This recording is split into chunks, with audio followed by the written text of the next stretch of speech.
Good morning, everyone, and welcome to KETIV's Autodesk Virtual Academy. I'm Nigel Mbayak, application engineer and host for today.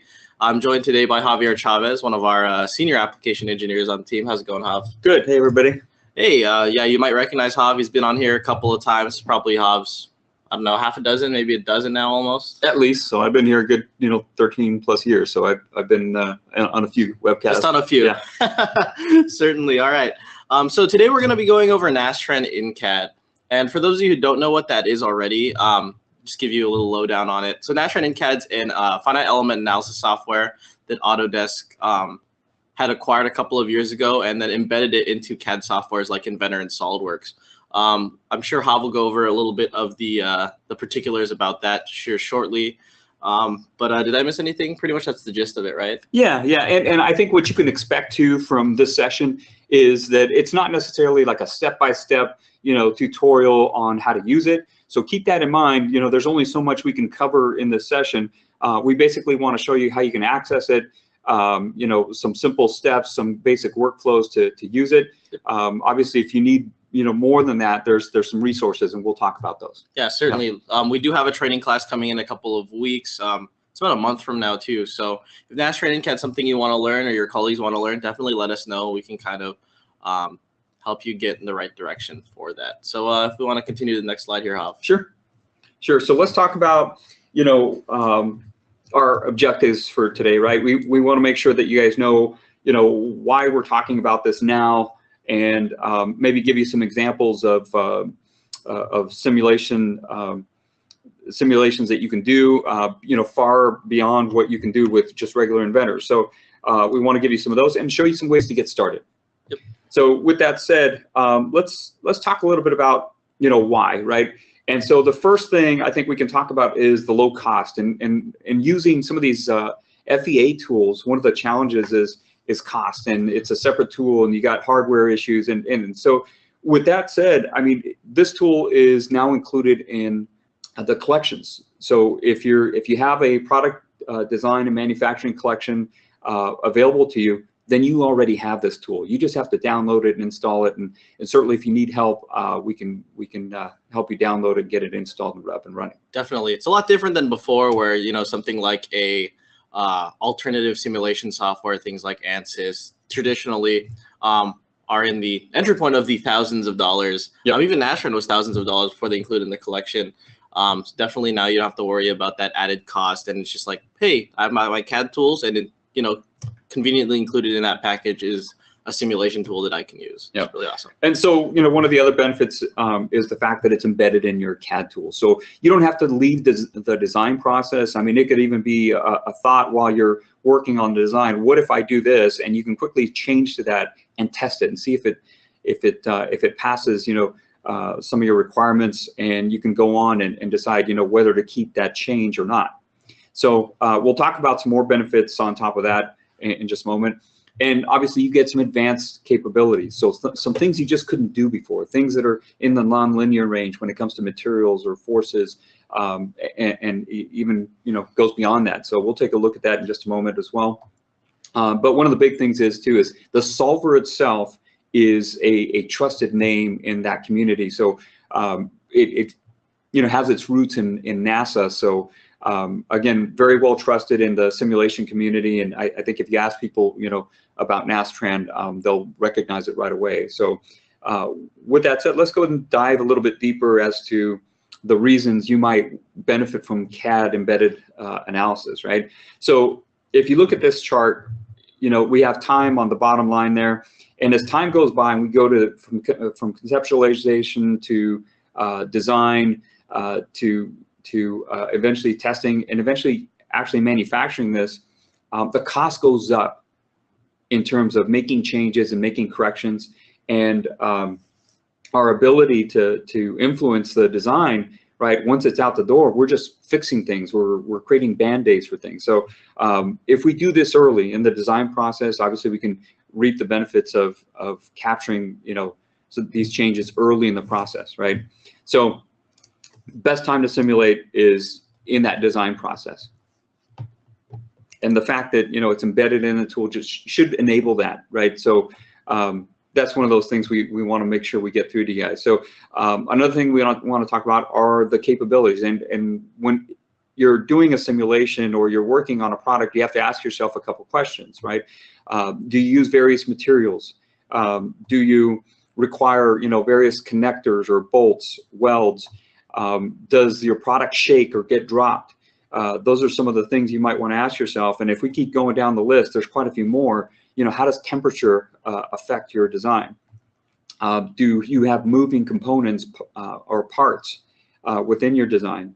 So, do we have parts that can buckle? So we're going to attempt to answer some of those today, and then, highlight just a few other things, benefits or capabilities in the tool that should help you answer some of these questions. So if you look through this list, the most basic capability there is linear static analysis. Right, so we're talking about a load that's where maybe the application of the load is not important. It's not applied abruptly. It's simply placed on the mechanism or design, and we solve for that. Does it deform? Does it go beyond the yield? Right. So in addition to that, right, we might want to see what thermal stress does in that environment. So, that first box is just, I know it's very simplified, but there's a little bit more to it than what Inventor simulation can do. So put Nastran into that, and we could also take into account pre-stress, inertial relief, mass properties, things of that nature. So if you look down the line, we have, things like buckling, and normal modes. Another thing that Inventor can do with just the professional package. But then what you do with the normal modes after that is a bit different, right? We can take it to other types of analysis. So take a look at that list. I'm not going to read through every single one of those, but obviously, materials is a big deal. Besides nonlinear materials, we can also support composites, right? So changing the list up again a little bit, here's some advanced capabilities. Take a look at some of these. This is where we start to look at nonlinear static and nonlinear steady state heat transfers. We start to look at transient response, and that's where those normal modes come in and start to work with some of these analyses as well. Okay, so if you guys have any vibration in your design, or you have to account for it, or you have to compensate for it, right? This is probably where you want to be. So with that said, let's go ahead and take a look at maybe some examples. We'll start with buckling here in just a moment, and just show you some ways that we could also maybe account for bolted connections. It's fairly straightforward. Some of these take a while to solve, so we're not necessarily going to solve them here right in front of you. Nobody wants to wait 4 to 10 to 20 minutes for these to solve, but we're going to show you, what the basic process looks like, what the tool looks like while it's embedded in the CAD tool. So I'm going to go ahead and switch over to Inventor here for just a moment, and I'll start with an assembly here that's pictured. Basically, we have a boom here, obviously made to carry and lift heavy loads. And if we isolate just the boom, we want to see, if we have a certain load at the end of that, what's going to happen? What kind of stresses are we going to incur? There's some kind of thin wall components here. There's some tubes and some plate steel there. And we want to find out, will it buckle, right?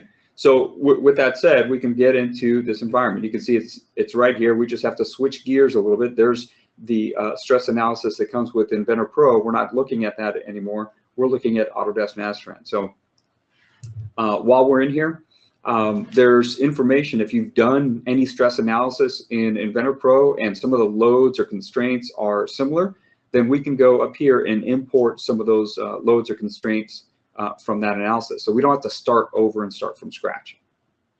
Okay, so one of the first things we'll do is just decide, okay, what type of analysis are we going to do? And we can right click here and edit our analysis. We can take a look at our materials and start to work with that. I think one of the first things I'll do is just start doing that, edit our materials and start to work with that. So with that said, let's go ahead and maybe add a new material here. Right, and I'll start to look here. We can certainly you work with the materials that were already in there inside your model, but if we can change that, we can do that here as well. So I'm going to go ahead and select material, same material database that we're working with inside of Inventor. And so I'm going to get to my steels here.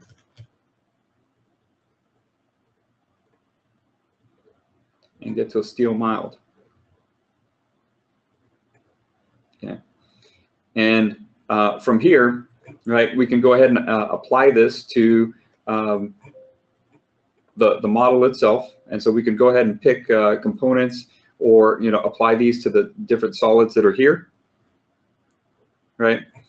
And so with that said, we have steel mild here, and we can also start to work with idealization. So when we talk about idealizations, this is one of those benefits, again, where we can look at this as a simplified version of this model. We can look at it as a solid and mesh it that way. I'm going to I'm going to go up here and decide, okay, how do I want to treat this? I have shell elements, line elements. Again, these are things that are going to make your simulation run faster in many cases and simplify things for you. I'm going to stick to solids here, and I'm going to go and pick all the geometry that's going to use this steel mild, right? So with that said, there we go. Okay, so when it comes to the mesh, you can see it's letting me know, hey, I need to mesh. And so I could basically go from left to right and start changing some of these settings. In this case, I'm going to skip a few steps here and start the mesh. Let's go to mesh, take a look at the mesh settings here.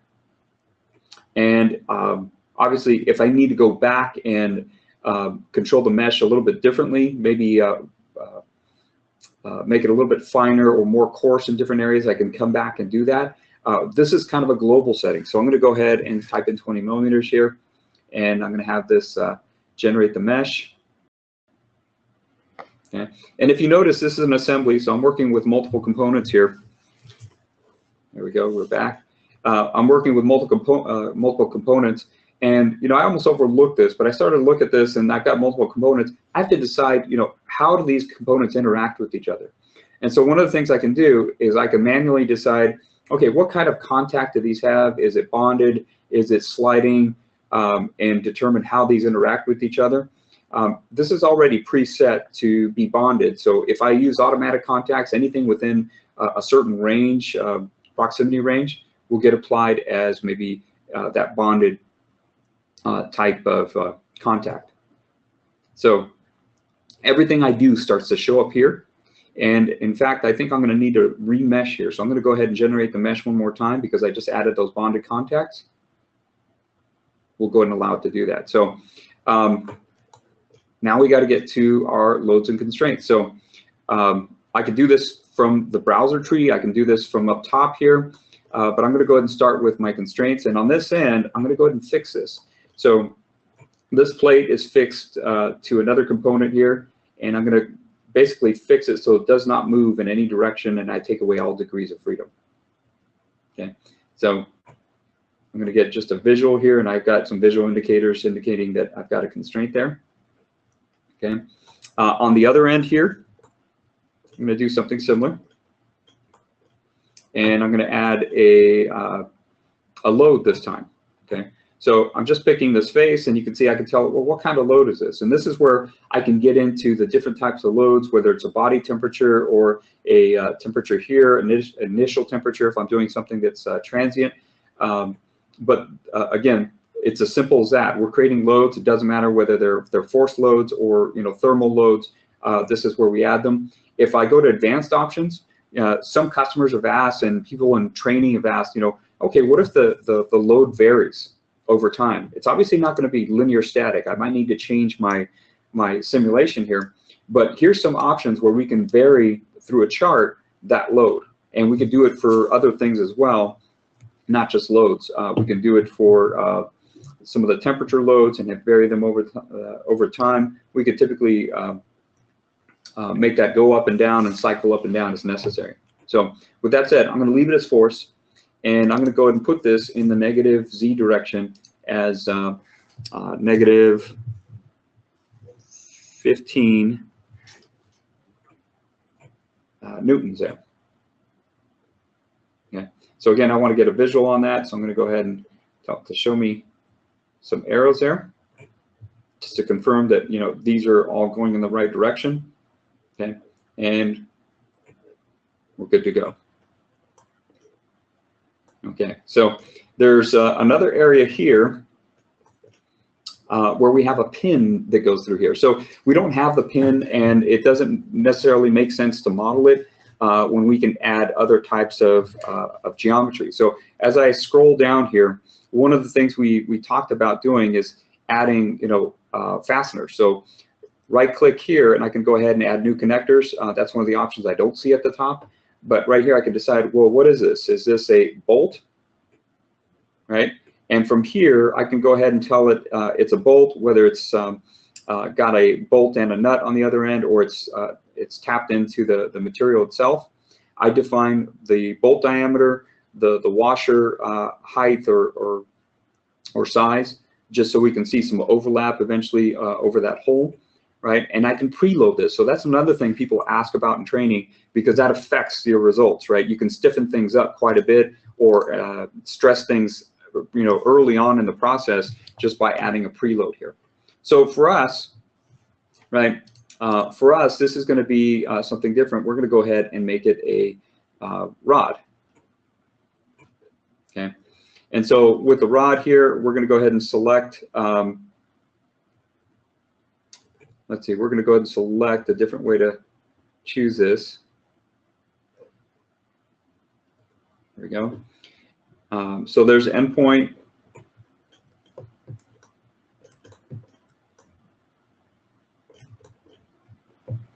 While you're doing that, Hav, question just came in Sure. while you're running through this. In regards to the solving for Nastran, is that all done locally, or can you port that to a server, or are there cloud tools for that? Good question. It's all done locally.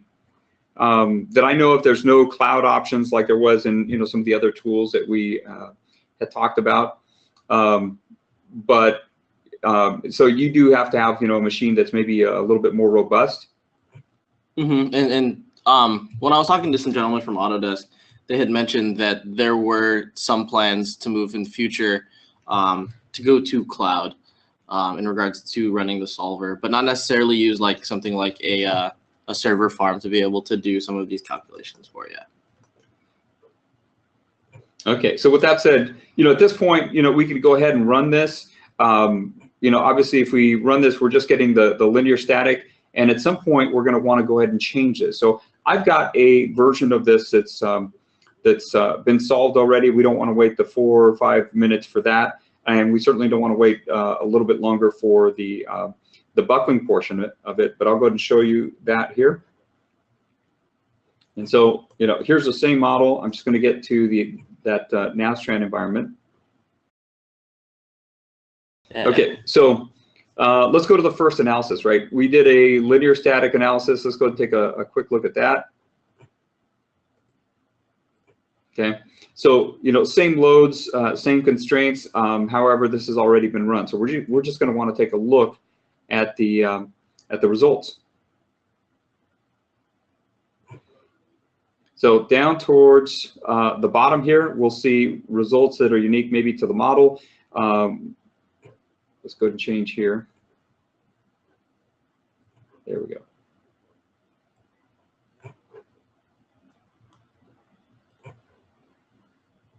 And let's go load our results from that.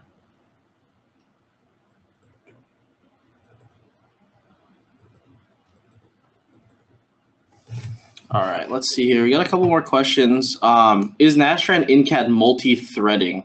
That's probably also an Inventor multi-threading question, Hav. Yeah, so both Inventor and Nastran multi-thread, then that's one of the few things that does multi-thread. So just something for you to note there. So with the results, if we guys are taking a look here, we can decide, you know, what we want to look at here and display it immediately. So right now I'm taking a look at stress, and it's going to take a second to populate here. But I'm starting to look at the stress. I may or may not want to see the deform option, so I can go ahead and uncheck some of these options here. And so right now the contour is just looking at stress, and we're looking at von Mises stress specifically. And so we can kind of start to take a look here and see where some of those higher numbers occur. We've got probes where we can basically select different areas and see what those von Mises stress are. Yep. And those probes are going to select nodes, right? So anywhere between two elements where those intersect, you can't just do it in like the middle of an element. So. That's correct. Yeah. So you know, the other thing we may want to take a look at, right? If I take a look at the numbers, I think the highest number here is like 300 megapascals. So we're okay as far as that goes, approaching our yield. We could look at safety factor and you know, see how close we are to that. But I'm going to go ahead and take a look at something else here. We can go ahead and kind of get a more granular look at what we're experiencing here. So I'm going to take a look at the compressive stresses, right? And so colors again will change just a little bit because we're just looking at the compressive stresses here. And I'm going to reverse the colors. So I've got, you know, quite a bit of control. And so there's areas here where we have more compressive stresses that are occurring. Right? We take a look down below, and we've got some more compressive stresses that are occurring. Over here, same thing. So, you know, that might be one of those things you might want to take a look at if you're concerned more about a certain type of stress. We can go ahead and filter those out. Right? So I'll go ahead and click OK. And again, we've got you know, various things we can take a look at. I mentioned the safety factor. Those are pretty much ready to go. And if we take a look at the model itself, you know, one of the things that comes up a lot is, you know, are these surface or is this stress I see, you know, is it limited to the surface, or does it actually, you know, go all the way through the part and penetrate that? Well, it's a thin wall part, so it's going to be, you know, I think it's fair enough to say that it probably goes, you know, almost all the way through, but with thicker parts, that's usually an issue. So let's take a look at maybe the other scenario, right? And I'm going to go ahead and activate the linear buckling. So when I go ahead and activate that, again, it was just a setting change. We ran it again. However, we did change something. We changed the load. We had like 15 newtons or, yeah, 15 newtons. And we changed the load to a single newton. In fact, I'm hovering over here, and you can kind of see there that I've got a single newton. And so when we change to this, to linear buckling, it's going to give us an eigen number, okay?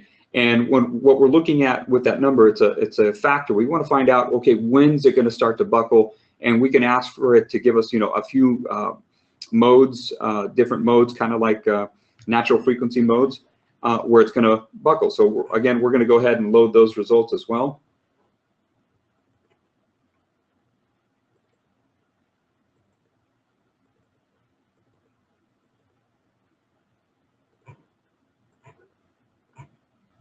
All right, and let's start taking a look. So over here, when I start to look at this, I've got, you know, two subcases. This is what it was the original linear static stress, but then when I get these eigen numbers, you can see they show up here, and I've asked for, you know, 10 modes to be evaluated. It gives me a factor of that 1 newton. So if you multiply this number by that 1 newton at 30,000 newtons, this is what we're going to see here in just a moment. Yep, and while we're waiting for this guy to load, oh, it looks like it's pretty quick, but we'll go ahead and answer this question as well. Greg's asking, can you print out a copy of these reports, like via your printer, just so you can get hard copies of everything? Yeah, excellent question. So yeah, that's very common too, right? Is for us to be able to give somebody who's maybe not in the CAD arena a report of some of these things. So with that said, yes, the answer is yes, and I can show you where that shows up here in just a moment. But if we want to take a quick look at the results here, right? This is exaggerated. We can take a look at maybe the deformation options and have it show us actual. But this is one of the modes you're going to see here. And when it buckles in this mode, at this load here, right? This is a factor of that 1 newton, right? We're going to see some buckling here. And you can actually see the values if I go back here and maybe show, yeah, total displacement, right? So it's not much, it's 1 millimeter in terms of a distance, but that is actually quite big when you're thinking of a thin wall component. If it's thin enough, that could be fairly big, right? And so here's another mode that shows up. I'm going to jump over to mode 3 here, and at a number slightly larger, right, we're going to see it deform maybe in a different location.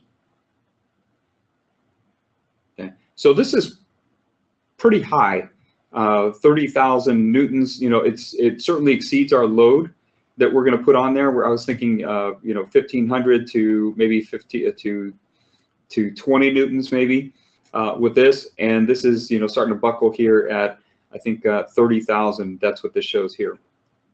With that said, we're going to take a quick look here back at the presentation here. We saw some buckling there. We saw some ways where we can add bolted connections. But let's talk about maybe a quick summary of what we talked about here just a moment ago. You know, why would you want to do this? The low cost part of it is a big factor, I think, for a lot of people. Easy to use, a little bit easier to access now for quite a few of you guys that have a product design and manufacturing collection. So it's embedded in the CAD, so you don't have to leave your tool. It's the same tool you've been using. It's just a different tab with some additional options, right? Okay, and the advanced capabilities over what you've been doing, maybe in just vendor simulation, should be able to give you a lot more foresight into, you know, how your product's going to perform. I think I've mentioned it before, where this is as close to a crystal ball as you can get, and so the fact that it's, you know, powered by Nastran as a solver, right, should give you some confidence in the results you get as well. Okay. And so we took a look at the examples and kind of showed you what the workflow looks like. Some of those, the buckling maybe took about 4.5 minutes to run or so. I think the linear static maybe took 3 minutes, so it's fairly robust. There's, you know, a workflow to it. You don't want to simulate everything, but that's one of those things you can learn in training, is what to take out, what to keep. So as far as getting started, right, let's talk about, you know, what the next steps are for you guys. There's tutorials within the tool. They're good tutorials. They're fairly detailed, and so you can access those immediately through the tool.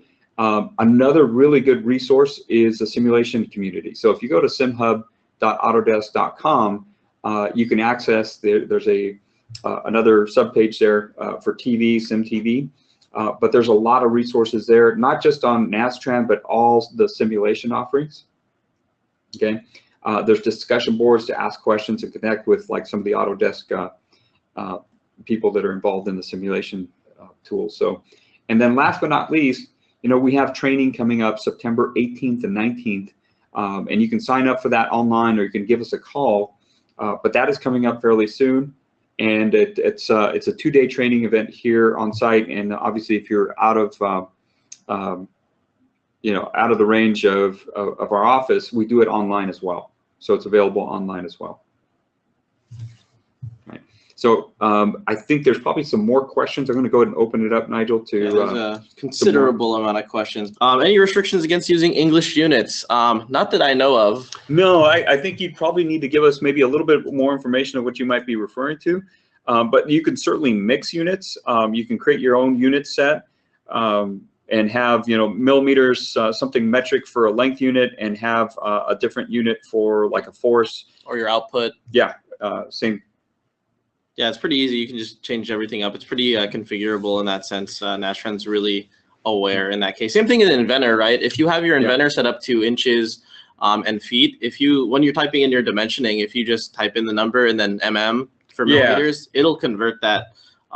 So yeah, so if you're set to pound force by default, but you know newtons, you can just put in, you know, 10 capital N, and it'll recognize it as newtons and convert it for you. Exactly. Yeah. So it's pretty aware of what you're trying to do in those cases for a mixed unit environment, especially those of us who are working, you know, with some people in the U.S. for vendors, and then maybe overseas for downstream things. Yep.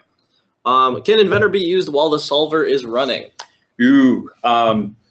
You could certainly open up another session of it. I just don't know that I'd recommend it. You probably want to have a machine, you know, if for some of the bigger simulations, you want to probably have a machine dedicated to it. And it's a network license typically, so it could pull the license as needed. Yeah, so in regards to solving it, obviously the more complex your simulation, the more taxing it's going to be on the performance of your machine, right? So if you're going to do a simulation, it's going to take 5 to 10 hours, a couple million elements. You're definitely not going to want to open another session of Inventor. So I think the sweet spot for this too is some of the smaller things that we ask ourselves, like if I add a gusset here, how much is this going to stiffen it? Am I really going to get that much better performance if I just add a gusset? And maybe you don't take the time to really refine the mesh, but you just get a trend. And so obviously, if you're going to do a lot of mesh refinement and get more accurate results that way, yeah, you're probably going to look to maybe having a dedicated machine possibly for that. But the simple changes where we just want to get a direction, you could do it and possibly have another session of Inventor up and running. Yep, yeah, it's pretty straightforward in that regard. I know that a lot of people use it to figure out, how is it going to react? Not necessarily like what's the deflection going to be, but where is that deflection going to occur? And where are the areas of note that I need to worry about in my design process? Do I need to add a fillet or a gusset in this location to make sure that this doesn't break? Sometimes instead of simulation, people are just taking their models and they're just making them bigger. Sometimes you don't necessarily need to do that. You can save some time in material and in the manufacturing stage if you don't necessarily need to add those large fillets or some of those gussets in those areas. You can just use Nastran to figure that out yourself. Or maybe you are adding those gussets places to strengthen things, and they're just not big enough at the end. You don't necessarily know if you're not simulating. Definitely not a good idea. If you send it out into the field and maybe it breaks on you, you're gonna have to send a technician out there to fix it. Not fun. Let's see here real quick. Is this an add-on or is this additional cost? So we went over this at the beginning, but I just want to clarify it at the end here as well. So Nastran In-CAD used to be a separate software that you would purchase as an add-in to your Inventor. As of about early this month, I think it was the first week of August or so, Autodesk decided to add Nastran In-CAD into the product design and manufacturing collection. So they changed it from product design collection to product design and manufacturing collection. They added Nastran In-CAD and Autodesk HSM built into Inventor, as well as SolidWorks. Both of those add-ins are included with the collection for those people who are using a multi-CAD environment. And so those are available now. You cannot buy a standalone Nastran In-CAD anymore. The only way to get it is through the collection, but the collection is cheaper than what Nastran was before. So it's kind of like I'm saving money and getting more stuff.